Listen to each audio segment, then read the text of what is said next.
सुमन व उसकी बेटी नेहा दोनों बिस्तर पर आराम कर रहे थे। अब उन्हें कल अपने घर जाना था, क्योंकि उनके पति फौज से छुट्टी लेकर घर आ रहे थे। सुमन जल्दी उठ जाती है।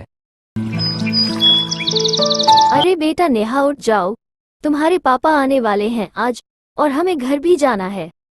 नेहा पापा का नाम सुनते ही झट से खड़ी हो जाती है। अरे बेटा ना धो लो और जल्दी से तैयार हो जाओ। पापा मेरे लिए बहुत सारे खिलौने और गुड़िया भी लेकर आएंगे। फिर सुमन अपने घर के काम में लग जाती है और कुछ देर बाद सुमन व नेहा दोनों तैयार होकर बस स्टैंड पर बस का इंतजार करने लगते हैं। मम्मी बस कब आएगी? हम कितनी देर से बस का इंतजार कर रहे हैं। अरे हाँ बेटा तुम सही कह रही हो, मुझे लगता है बस चली गई। अगर हम बस का इंतजार करते रह गए तो हम यहीं पर रह जाएंगे। सुमन कुछ देर तक इंतजार करती है। फिर थोड़ी देर बाद वहां पर एक टैक्सी आकर रुक जाती है।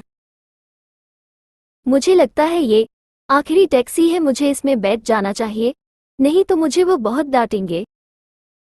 फिर सुमन व नेहा कार में बैठ जाते हैं।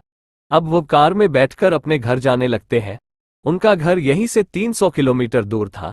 टैक्सी वाले भैया टैक्सी को तेज चल रहे थे ताकि वो सही समय पर उनको घर पहुंचा सके। अब वो धीरे धीरे जंगल के रास्ते में बढ़ रहे थे और रात भी हो रही थी। कुछ देर चलने के बाद सुनसान जंगल का रास्ता आ जाता है और उनकी कार का टायर पंचर हो जाता है।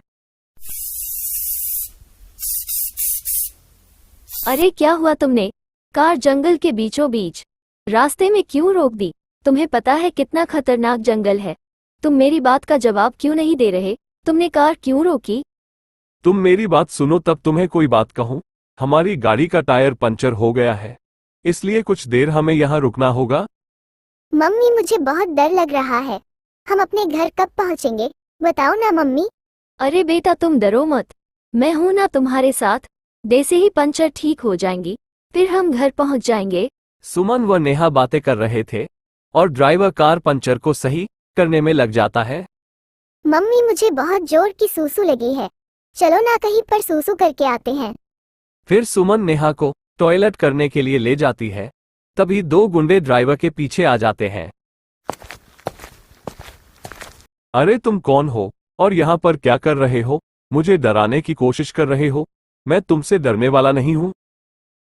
तुम हमसे ऊंची आवाज में बात कर रहे हो, तुम्हें पता है हम कौन हैं? तुम कोई दादा हो जो तुमसे हम डरेंगे? हम तुम्हारे जैसे न तो गहरे से कभी डरने वाले नहीं है। मेरा नाम शक्ति सिंह है। भैया थोड़ा दिखा दो इसे हमारा जलवा, अभी इसे पता चल जाएगा। फिर वो गुंडा उसे चाकू दिखता है। चाकू देखकर ड्राइवर के शरीर से पसीना छूटने लग जाते हैं। फिर वो गुंडे चाकू से ड्राइवर पर वार कर देते हैं। चाकू लगने की वजह से ड्राइवर की वहीं पर मृत्यु हो जाती है। तभी वहां पर सुमन व उसकी बेटी नेहा आ जाते हैं।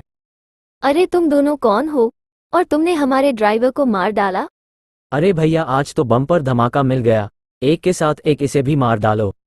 तभी वो गुंडा सुमन को मारने के लिए जा रहा था। तभी पीछे से एक भूतिया फौजी आ जाता है। अरे ओ आतंकवादी रुक जा, वहीं पर नहीं तो अभी तेरी चटनी बना दूंगा। अरे कौन हो तुम और हमें डराने की कोशिश कर रहे हो? जैसे ही आतंकवादियों उसे हाथ लगाता है तो उसे जोर से कट लगता है। अरे तुम हमें डरा रहे हो, ले छोटे ये चाकू पकड़, काट दे इसका गला। ये बात सुनकर भूतिया फौजी को बहुत गुस्सा आ जाता है। वो उन दोनों पर गोलियां चला देता है, जिसके कारण उन दोनों की वहीं पर मृत्यु हो जाती है। तुम्हारा बहुत बहुत धन्यवाद जो तुमने मैं गुंडों से बचाया। पर तुम हो कौन? मैं जंगल से जा रहा था और इन आतंकवादियों ने मुझे मार दिया। इसके बाद में एक भूतिया फौजी बन गया। फिर भूतिया फौजी ने सब सही कर दिया और उन्हें कार में बैठाकर अपने घर भेज दिया।